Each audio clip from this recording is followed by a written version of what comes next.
CNN has learned White House lawyers expect to get the version of the Mueller report that Attorney General William Barr will submit to Congress before lawmakers see that version. And there is an expectation that White House counsel will likely try to claim executive privilege. But over what? That, of course, is the great unknown. Joining us now is the vice chair of the House Democratic Caucus, Congresswoman Katherine. Good to have you with us this morning. Not really a surprise that White House counsel does intend to look into executive privilege. We were told this even before, when White House officials were being made available for interviews. What's your reaction, though, to the fact that now we are hearing our own CNN reporting that they're really working hard on this to figure out the path? We are clear in the House of Representatives what our responsibility is, and that is to defend the Constitution. And you only have to look at the vote we took on making the Mueller report public just last week that was passed 420 to 0 with broad bipartisan support.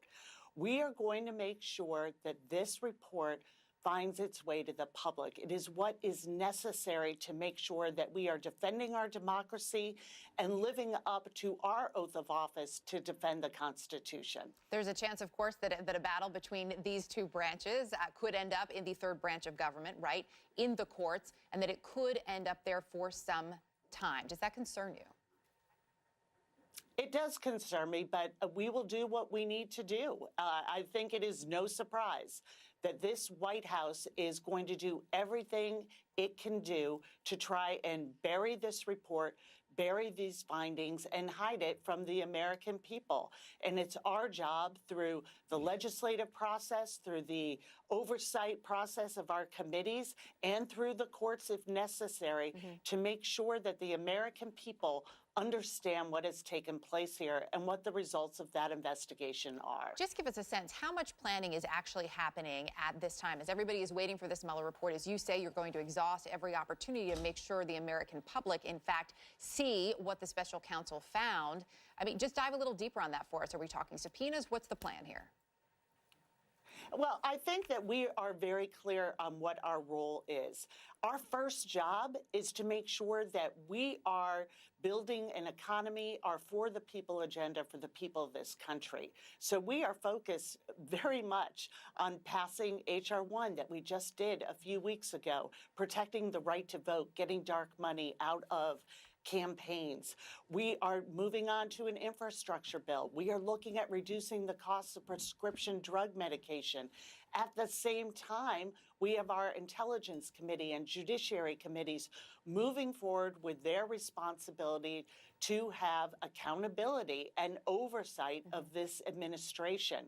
We are going to look. We've been waiting for the Mueller report. None of us know exactly when it's coming or what it is going to say.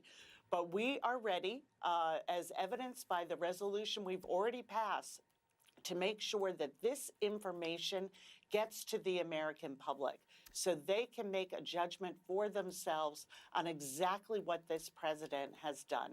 In terms of that resolution, which, as we know, passed in the House, obviously 420 to 0, Yeah. The president's veto, what is the plan? Are there the votes to override that?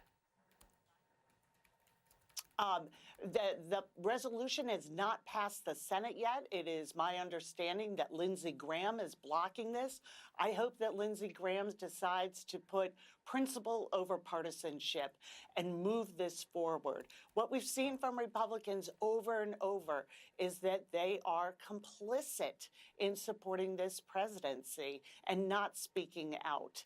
And so we hope that the Senate will take this up. If it gets to a vote in the Senate, I am confident we're going to see the same overwhelming result that we saw in the House.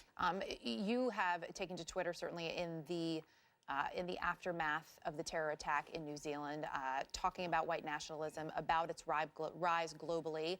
As you have heard, the president does not see that it is a global threat, that there is a rise there.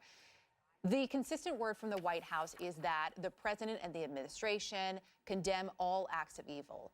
Do you think it would change anything if the president came out and was very specific and said, I condemn white nationalism, I condemn white supremacy? Would that change things?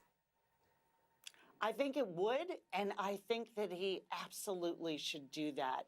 And I think it is shocking that we have a situation where this president refuses to do it. Silence is complicity with this, and we have seen it from the campaign where he wouldn't speak out against David Duke, to Charlottesville, and now to New Zealand with this very lukewarm statement, unable to actually say the words that white supremacy is wrong, it is against our values, and it is a threat of terrorism in our country and globally.